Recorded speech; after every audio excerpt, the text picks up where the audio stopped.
Hello students, I am Gunjan Tandon. Welcome to my channel Grow with Gunjan. Student इस video में हम पढ़ रहे हैं क्लास 9 की फिजिक्स का चैप्टर 12 साउंड, है ना। Sound is the last chapter, class 9 की साइंस का लास्ट चैप्टर हम स्टडी कर रहे हैं, जिससे हमने प्रीवियस वीडियो में पढ़ा था what is sound and how the sound is produced, right. तो हमने पढ़ा था साउंड एक फॉर्म है एनर्जी का जो एक जगह से दूसरी जगह ट्रांसफर होती है। और साउंड कैसे प्रोड्यूस होती है? बाय अ वाइब्रेटिंग ऑब्जेक्ट, यानी जो भी ऑब्जेक्ट जिनमें वाइब्रेशंस होगा। Vibrations mean to and fro motion, back and forth motion, आगे से पीछे एक जगह पे जाना, है ना। जब भी कोई ऑब्जेक्ट वाइब्रेट करेगा वही साउंड प्रोड्यूस करेगा, राइट। इसके बहुत सारे एग्जांपल हमने देखे थे, जैसे किसी भी चीज़ का। और साउंड के लिए किस मीडियम की ज़रूरत होती है? एयर की। और हमारे चारों तरफ एयर प्रेजेंट होती है, और एयर में क्या होते हैं? Air particle. ये सारी चीज़ें हमने लास्ट वीडियो में डिस्कस करी थी। आपको उस वीडियो का लिंक इस वीडियो के डिस्क्रिप्शन बॉक्स में अवेलेबल होगा, राइट। तो आज हम टॉपिक जो स्टार्ट करने जा रहे हैं वो है हमारा प्रोपोगेशन ऑफ साउंड। साउंड कैसे प्रोपोगेट होती है, राइट। तो यहाँ पर हम देखते हैं प्रोपोगेशन ऑफ साउंड क्या होता है। What is the propagation? Sound is produced by vibrating objects. ये हम सबको पता है कि जो भी ऑब्जेक्ट वाइब्रेट करेंगे उनसे कुछ म्यूजिक, कुछ साउंड निकलेगी, वो एक जगह से दूसरी जगह मूव करेंगे, आगे पीछे मूव करेंगे, तो वही होता है वाइब्रेशन। सो द मैटर और substance through which sound is transmitted is called a medium. और साउंड को एक जगह से दूसरी जगह जाने के लिए एक मीडियम की ज़रूरत होती है, राइट। एक मीडियम के थ्रू जो है साउंड एक जगह से दूसरी जगह होते हुए हमारे सेंसरी ऑर्गन्स, हमारे ईयर तक पहुंचती है, जहाँ पे सेंसेशन होता है। And we come to know कि ये किसी भी चीज़ के हम डिफरेंट साउंड्स को रिकग्नाइज कर पाते हैं कि ये हॉर्न की साउंड है, या फिर ये टीवी की साउंड है, कोई प्लेजेंट साउंड है या अनप्लीजेंट नॉइज है, राइट। ठीक है। It can be solid, liquid और गैस। भाई मीडियम साउंड का कुछ भी हो सकता है, सॉलिड, लिक्विड और गैस।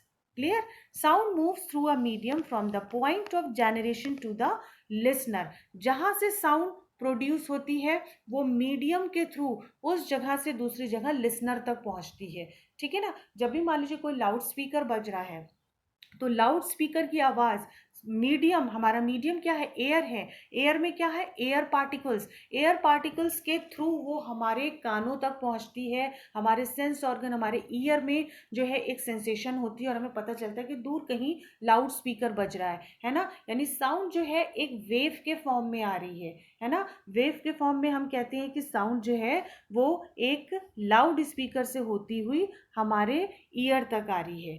क्लियर? तो when an object vibrates it sets the particle of medium around it vibrating। अब क्या होता है? अब यहाँ पे देखो, जब भी क्या कहते हैं यहाँ पे हम कोई भी साउंड जैसे प्रोड्यूस हो रही है वो कैसे हो रही है? Suppose when an object vibrates, किसी ऑब्जेक्ट में वाइब्रेशन हुआ, it sets the particle of medium around it vibrating. हमारे चारों तरफ एयर है ना। मान लीजिए और एयर में इस तरह के छोटे छोटे छोटे पार्टिकल्स हैं, है ना। अब यहां से साउंड आई, साउंड ने इस पार्टिकल्स को, ये वाले जो ये सारे पार्टिकल्स हैं एयर पार्टिकल्स हैं। What is this? These are air particles, है ना। ये जो एयर पार्टिकल्स हैं इनको वाइब्रेट किया। ये कैसे थे? इक्विलिब्रियम के स्टेट पे थे, आराम से बैठे हुए थे। लेकिन जैसे ही साउंड ने का वाइब्रेशन हुआ, ये इन्होंने आकर इस पार्टिकल्स को डिस्टर्ब किया। इनमें जो था क्या हुआ? एक मूवमेंट स्टार्ट हुआ। मीन्स जो एयर पार्टिकल्स के पास जो एनर्जी थी, है ना, साउंड एनर्जी के फॉर्म में ट्रांसफर हो रही है, तो वो कौन सी एनर्जी थी? Kinetic energy. उसने आकर इन पार्टिकल्स की काइनेटिक एनर्जी को बढ़ाया, यानी मीन्स इनमें एक वेलोसिटी आ गई, है ना, एक इनमें मोशन स्टार्ट हो गया।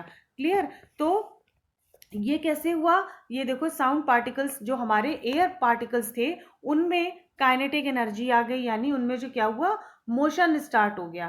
क्लियर? उनमें जब मोशन स्टार्ट हुआ, देन यहाँ पे these particles do not travel, these particles do not travel all the way from the vibrating object to the ear. ऐसा नहीं है कि ये सारे पार्टिकल्स जो है वो घूमते हुए हमारे कानों तक आते हैं, ऐसा नहीं होता है। A particle of the medium in contact with vibrating object is first displaced from it's equilibrium position.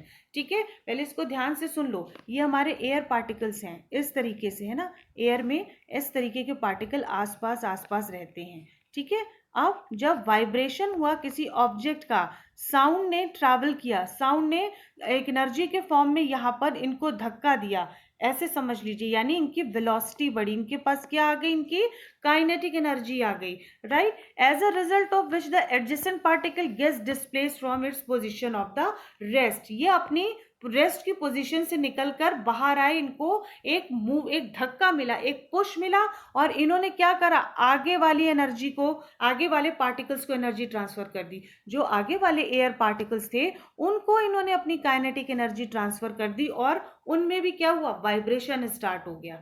Clear. After displacing the adjacent particle the first particle come backs to its original position, just like जो हमने पढ़ा था to and fro motion, है ना। यानी इन्होंने इसको धक्का दिया, और धक्का देने के बाद ये वापस अपनी जगह पर आ जाते हैं। अब ये वाले पार्टिकल नेक्स्ट एयर पार्टिकल्स को जो है वो डिस्प्लेस करेंगे, है ना, अपनी एनर्जी ये उनको ट्रांसफर करेंगे। एक पुश आया साउंड एनर्जी का, काइनेटिक एनर्जी आई, काइनेटिक एनर्जी ने इन पार्टिकल्स को हिलाया, इन पार्टिकल्स ने जो है वो second rose of air particles को काइनेटिक एनर्जी ट्रांसफर करी, उसमें वाइब्रेशन स्टार्ट हो गया। अब ये पार्टिकल्स इनको हिलाने के बाद वापस अपनी जगह पर आ गए।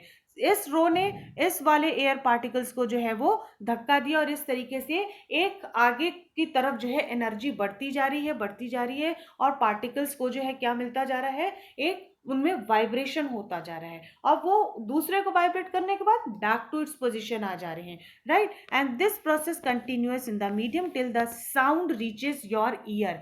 और ये प्रोसेस तब तक कंटिन्यू रहती है जब तक कि साउंड जो है वो लिसनर के पास, हमारे कानों तक ना पहुंच जाए। So the disturbance created by source of sound in the medium travels through the medium, है ना। जो भी डिस्टर्बेंस एयर पार्टिकल्स में हो रही है, वो साउंड का जो भी सोर्स था, चाहे वो लाउड स्पीकर हो, चाहे वो टीवी की साउंड हो, या फिर डोर बेल की साउंड हो, वो किसी मीडियम के थ्रू ट्रैवल करती हुई उस मीडियम के पार्टिकल्स को जो है मूव करती है, और वही एयर पार्टिकल्स जो है वाइब्रेट होते होते हमारे कानों में क्या करते हैं, सेंसेशन पैदा करते हैं, जिससे हम तक वो साउंड पहुंचती है। Not the particles of the medium, वो पार्टिकल्स हमारे कान में नहीं आते हैं, उनका वाइब्रेशंस, उनका हिलना एक वेव के फॉर्म में होता हुआ, घूमता हुआ हमारे पास पहुंचता है, और जिससे क्या होता है, हमें पता चलता है कि हमें वो साउंड सुनाई पड़ती है। क्लियर। तो प्रोपोगेशन ऑफ साउंड के लिए सबसे पहले हमें मीडियम की जरूरत पड़ती है।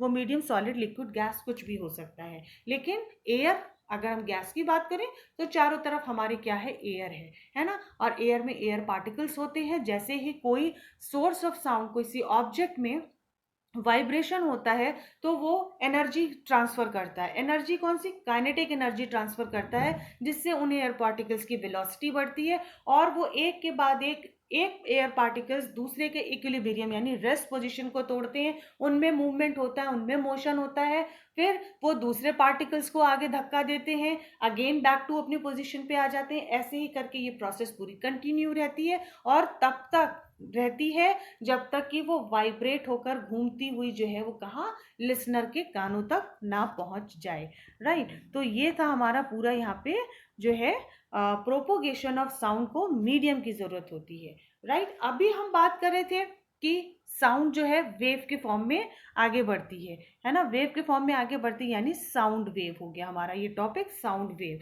अब what is a wave? Wave is the disturbance that moves through a medium when the particles of the medium set neighboring particles into motion। भाई वो वेव क्या होती है? वेव मान लो ये है पार्टिकल्स हमारे, है ना, इस तरीके से रोज में ये पार्टिकल्स हमारे बने हुए हैं। वेव ने आई, साउंड वेव आई, है ना, इस तरीके से एक को हिलाया, दूसरे ने जो फर्स्ट रो थी एयर पार्टिकल्स की, उन्होंने दूसरे रोज ऑफ एयर पार्टिकल को हिलाया, फिर ये वेव आगे बढ़ी, उसने तीसरे रोज ऑफ एयर पार्टिकल्स को हिलाया। तो यानी एक डिस्टर्बेंस जो एयर पार्टिकल्स में आ रही है, जो मीडियम में प्रेजेंट है, वो किस फॉर्म में आ रही है? वेव के फॉर्म में। और इसको हम क्या कह देते हैं? साउंड वेव, है ना। They in turn produce similar motion in others. मैं यही बात मैं कह रही हूँ, एक के बाद दूसरे, दूसरे से तीसरे, इस तरीके से करके जो है वो हर पार्टिकल्स में मोशन क्रिएट कर रहे हैं। The particles of the medium do not move forward themselves. वो खुद आगे नहीं बढ़ते हैं, वो अपने बैक पोजीशन पे आ जाते हैं। एक को हिलाया, पीछे अपनी जगह पे आ गए, दूसरे ने तीसरे को हिलाया, दूसरा अपनी जगह पे आ गया, तीसरे ने चौथे को फोर्स किया, मोशन में डाला और वापस अपनी जगह पे आ गया। यही तो था हमारा टू एंड फ्रो मोशन, जिसको हम वाइब्रेशन कह रहे हैं। To and fro motion, back and forth motion, है ना। तो यही तो चीज हम आपको बता रहे हैं कि वाइब्रेशन तभी होगा जब किसी साउंड कब सुनाई पड़ेगी, जब किसी ऑब्जेक्ट में वाइब्रेशन होगा, राइट। सो ये पार्टिकल्स खुद नहीं आगे बढ़ते हैं, दूसरे को वो मोशन में लाते हैं, उनकी वेलोसिटी बढ़ाते हैं, काइनेटिक एनर्जी ट्रांसफर करते हैं। लेकिन होता क्या है, but the disturbance is carried forward. वो डिस्टर्बेंस जो पार्टिकल्स की, यानी जो काइनेटिक एनर्जी मिलती जा रही, वो आगे बढ़ती जाती है। This is what happens during propagation of sound in a medium. यही प्रोपोगेशन कहलाता है, जिसके थ्रू साउंड एक मीडियम में आगे बढ़ती है। Hence sound can be visualised as a wave. और साउंड को हम किस फॉर्म में देखते हैं, वेव के फॉर्म में, राइट। तो यही इसकी साउंड वेव हो गई।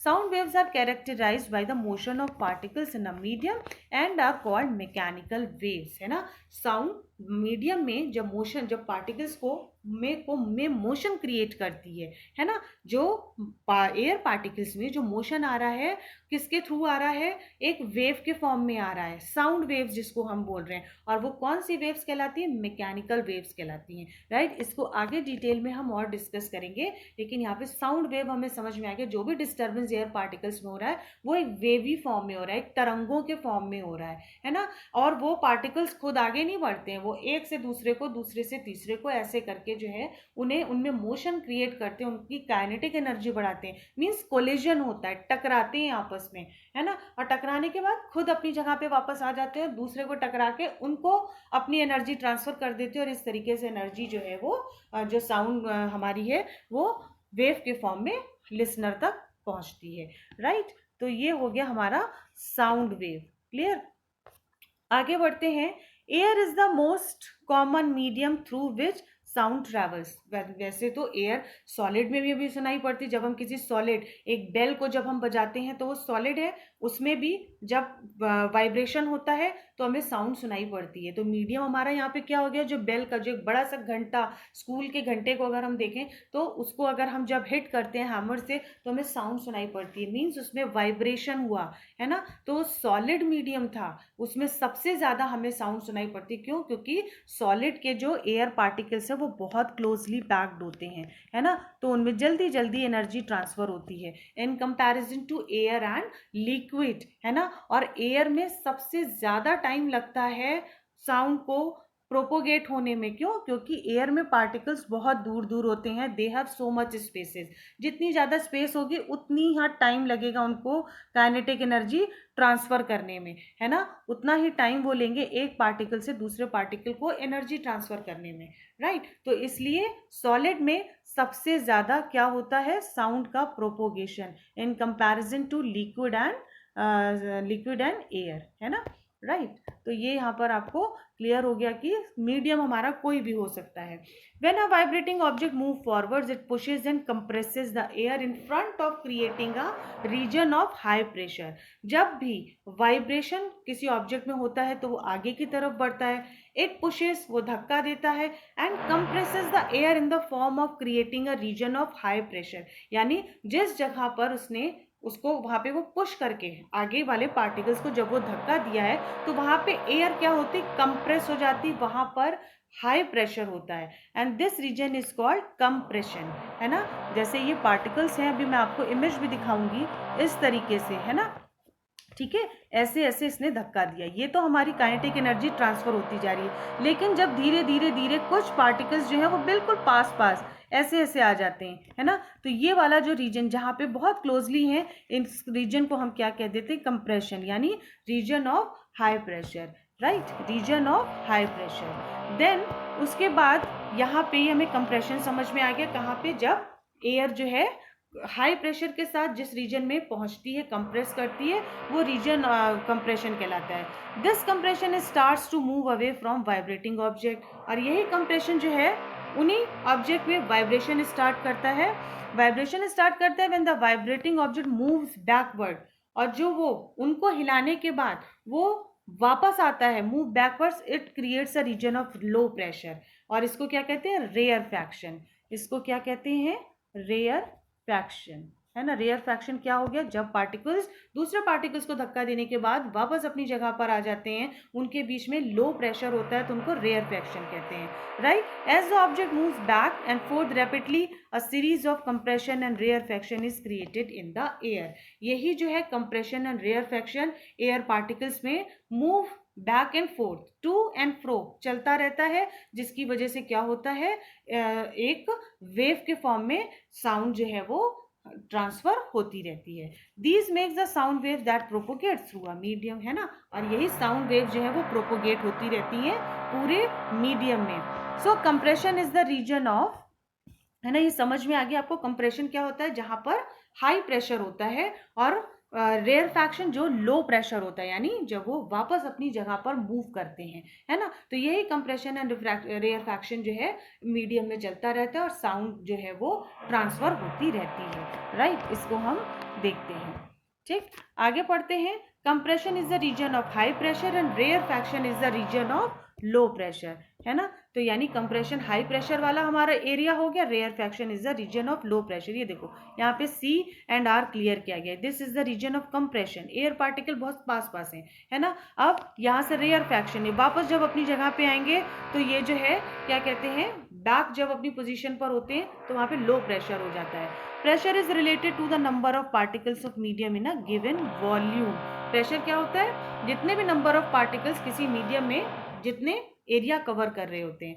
सो more density of the particle in the medium gives more pressure, और मतलब यानी जितने नंबर ऑफ पार्टिकल्स किसी मीडियम में प्रेजेंट होंगे वहां उतना ज्यादा ही प्रेशर होगा। Thus propagation of sound can be visualized as propagation of density vibration और pressure vibration in the medium, है ना। तो यानी जहाँ पे जितने नंबर ऑफ पार्टिकल्स होंगे वहां पर एयर प्रेशर ज्यादा होगा, तो प्रोपोगेशन ऑफ साउंड को हम कैसे दे सकते हैं, जितना ज्यादा डेंसिटी होगा, उतनी ज्यादा डेंसिटी होगी वहां पे, उतना ज्यादा वाइब्रेशन होगा, जितना ज्यादा प्रेशर होगा उतना ही ज्यादा उस मीडियम में वाइब्रेशन होगा, ठीक है। तो यहाँ पर आप देखो इस इमेज से आपको ये क्लियर हो जाएगा कंप्रेशन एंड रेयर फ्रैक्शन। एक दो बार आप जब इसको पढ़ोगे तो आपको बहुत क्लियर हो जाएगा कि किस फॉर्म में जो है हमारी वेव के फॉर्म में इस तरीके से साउंड जो है वो ट्रेवल कर रही है, और किसके थ्रू, मीडियम क्या है हमारा, air, right.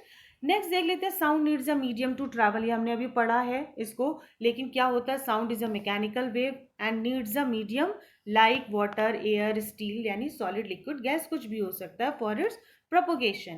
It cannot travel through vacuum, लेकिन ये वैक्यूम में ट्रैवल नहीं कर सकती, which can be demonstrated by the following experiment। यानी साउंड वेव्स ट्रैवल करती है हमारे किसी भी मीडियम के थ्रू, एयर, वाटर, स्टील के थ्रू, लेकिन वैक्यूम में ट्रैवल नहीं करती है ना। वहाँ उससे अगर वैक्यूम है तो वो हमारे ईयर ड्रम्स तक, हमारे सेंसरी ऑर्गन्स तक नहीं पहुँच पाएगी। कैसे, वो हम देखते हैं इस एग्जाम्पल के थ्रू जो हमारी एनसीईआरटी में दिया गया है, राइट। इसमें लिखा है कि take an electric bell and air tight glass bell jar. ये ग्लास बेल जार है, इसमें हमने एक बेल लगा दी इस जार के अंदर। The electric bell is suspended inside the air tight bell jar, है ना। एक एयर टाइट जार में हमने एक बेल लटका दी। The bell jar is connected to vacuum pump, एक वैक्यूम पंप से उसको हमने कनेक्ट कर दिया, right. If you press the switch you will be able to hear the bell. जैसे ही हमने जो था क्या करा, उसको बेल को जैसे हमने स्विच प्रेस किया, ये इलेक्ट्रिक कनेक्शन करा, बेल जो है वो साउंड करने लगती है, बजना शुरू कर देती है। Now start the vacuum pump. अब हमने वैक्यूम पंप को भी स्टार्ट कर दिया।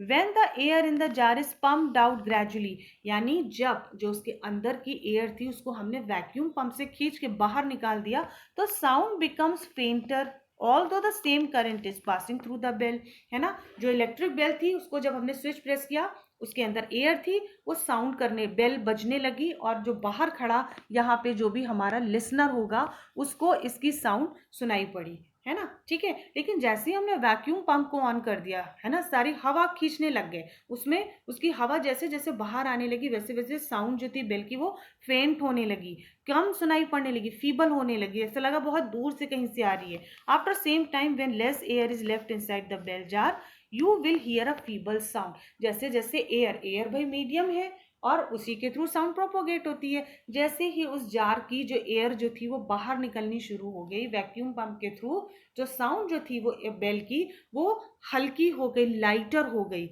है ना। और उसका मीडियम जो था उसको साउंड की जो एनर्जी जिस फॉर्म में ट्रांसफर होती, बेल की जो एनर्जी थी उसके में जो एयर पार्टिकल्स थे, जब एयर निकलने लग गई तो एयर पार्टिकल्स कम होने शुरू हो गए और उसका मूवमेंट जो था वो कम होना शुरू हो गया साउंड का, है ना। और हमें ऐसे लगने लगा कि साउंड जो है बहुत दूर से आने लगी, बहुत हल्की हो रही है, right. What will happen if the air is remove completely, जब हम कंप्लीटली एयर रिमूव कर देंगे और तो इसके थ्रू बाहर हमें कोई साउंड सुनाई नहीं पड़ेगी।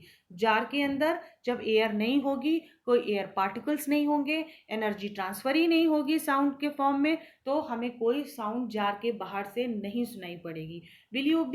Will you still be able to hear sound the bell? No, हमें कोई साउंड सुनाई नहीं पड़ेगी। क्यों? क्योंकि अब उसमें वैक्यूम आ गया, कोई एयर नहीं। Vacuum means there is no air. Bell jar experiment shows sound can not travel in vacuum. अगर आपसे पूछा जाए साउंड के लिए कौन कौन से मीडियम होते हैं, तो आपको पता है सॉलिड, लिक्विड, गैस, है ना, कुछ भी हो सकता है, स्टील हो सकता है, जो भी सॉलिड हमारे प्रोडक्ट्स हैं, but sound can not travel इन किसमें? वैक्यूम में। और वो हमने इस एग्जाम्पल के थ्रू बहुत क्लियर कर लिया, राइट। तो हमने इसमें बहुत सारी चीजें पढ़ी कि बेसिकली हमारा प्रोपोगेशन ऑफ साउंड किसके थ्रू हो रहा था? मीडियम के थ्रू।